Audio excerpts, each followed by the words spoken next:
Siamo con Massimiliano Muro, allenatore del CUS, che esce vittorioso dall'anticipo qui a Macomere, un rigore che ha fatto la differenza in una partita molto difficile su un campo difficile, no?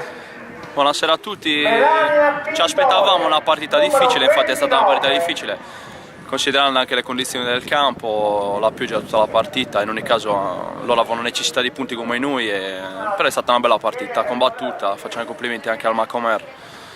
Ecco, un campionato che vi vede protagonisti, un campionato nel quale siete partiti con quelle aspettative. Siamo partiti con le aspettative di una neopromossa.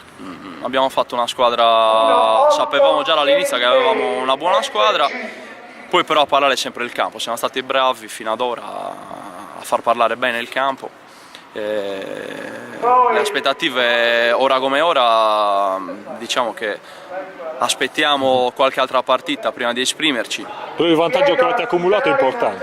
Il vantaggio che abbiamo accumulato sì, è importante. È importante. Domenica abbiamo lo scontro diretto con l'Ottava, una partita penso decisiva più per loro che per noi, dove cercheremo come sempre di vincerla.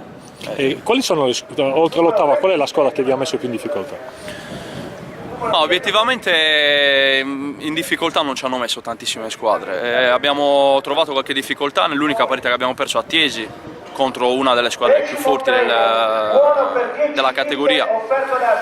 Poi ci sono buone squadre come l'Ottava, come l'Ossese, come l'Olmedo. Diciamo che la prima categoria è diventato un campionato abbastanza competitivo, con parecchia qualità rispetto a qualche anno fa. Ecco, dopo la Torres e la Tedoce vi candidate ad avere un ruolo da protagonisti, anche a livello giovanile sono stati fatti importanti investimenti questi anni. Sì, diciamo che il CUS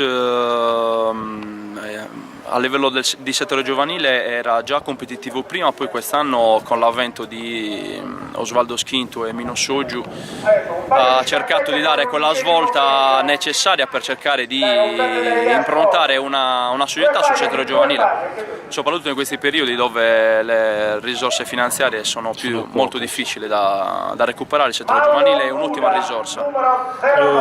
Da giocatore allenatore quali sono le differenze principali? Le differenze sono che quando giochi sfoghi più la tensione, quando stai in panchina è più dura.